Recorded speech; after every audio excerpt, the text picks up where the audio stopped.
Assalamualaikum warahmatullahi wabarakatuh. Perkenalkan, nama saya Nur Azizatul Munawwaroh dari kelas Perbankan Syariah 3 NIM E 2019-11-11. Di sini saya akan mereview tentang perekonomian 2 sektor, perekonomian 3 sektor, dan perekonomian 4 sektor untuk memenuhi tugas UTS Ekonomi Makro Islam yang diampu oleh Bapak Abdul Wajid Nafis. Sebelum membahasnya, kita harus tahu kegiatan ekonomi yang dilakukan oleh suatu negara tidak lepas dari peran konsumen dan peran produsen, karena kedua belah pihak tersebut saling berhubungan satu sama lain. Konsumen atau rumah tangga konsumsi menyediakan faktor-faktor produksi yang ditujukan kepada produsen. Adapun produsen atau rumah tangga produksi meminta faktor produksi tersebut untuk dikombinasikan sehingga menghasilkan barang atau jasa. Yang pertama, kita akan membahas tentang perekonomian 2 sektor. Perekonomian 2 sektor disebut juga perekonomian yang paling sederhana karena hanya terdiri dari 2 pelaku, yaitu rumah tangga konsumsi atau masyarakat dan rumah tangga produksi atau perusahaan. Interpretasinya itu begini.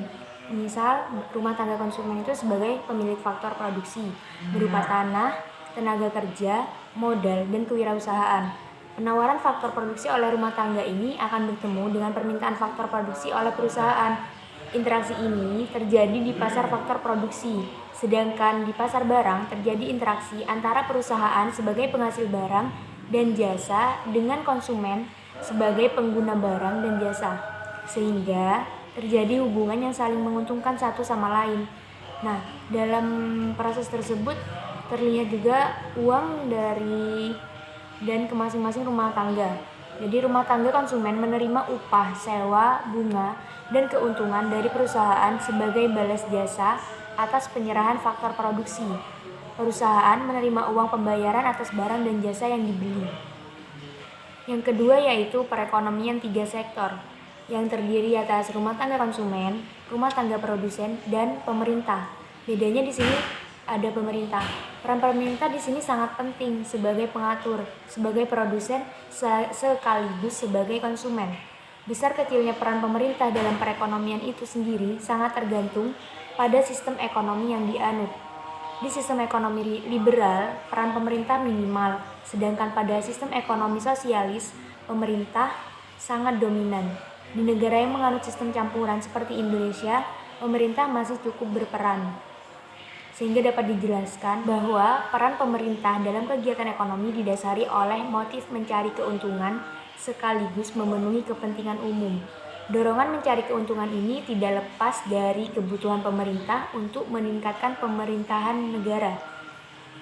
Dengan kondisi penerimaan yang semakin baik, pemerintah akan memiliki sumber dana untuk membiayai pengeluaran-pengeluarannya. Dan yang terakhir yaitu model perekonomian 4 sektor atau ekonomi terbuka. Dan ini merupakan salah satu contoh perekonomian yang dianut oleh Indonesia. Ciri perekonomian terbuka adalah adanya kegiatan masyarakat luar negeri dalam bentuk ekspor impor dan pertukaran faktor produksi. Jadi yang berperan dalam perekonomian ini adalah rumah tangga konsumen, rumah tangga produsen, pemerintah, dan luar negeri. Kegiatan ekspor dan impor itu kemudian memunculkan istilah perdagangan internasional. Untuk mengukur seberapa besar nilai ekspor atau impor dapat diketahui dengan melihat neraca perdagangannya. Hasil dari perdagangan internasional itu berupa devisa. Apabila neraca perdagangan suatu negara itu defisit, berarti impor negara tersebut lebih besar dibanding ekspornya.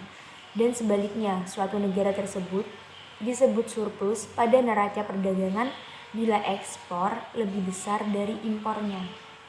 Peran pelaku ekonomi dalam kegiatan ekonomi perekonomian nasional akan saling berkaitan dan saling memengaruhi sehingga akan membentuk suatu kesatuan dan sistem. Kemacetan dalam salah satu sektor dapat segera menjalar ke arus uang dan barang. Tugasnya menjaga kestabilan arus uang dan barang memang tidak mudah. Dalam ilmu ekonomi, arus perputaran uang dan barang atau jasa digambarkan dalam suatu lingkaran kegiatan ekonomi. Nah, lingkaran arus kegiatan itu akan memberikan manfaat bagi pelaku ekonomi dalam perekonomian nasional. Sekian penjelasan dari saya, kurang lebihnya mohon maaf. Wassalamualaikum warahmatullahi wabarakatuh.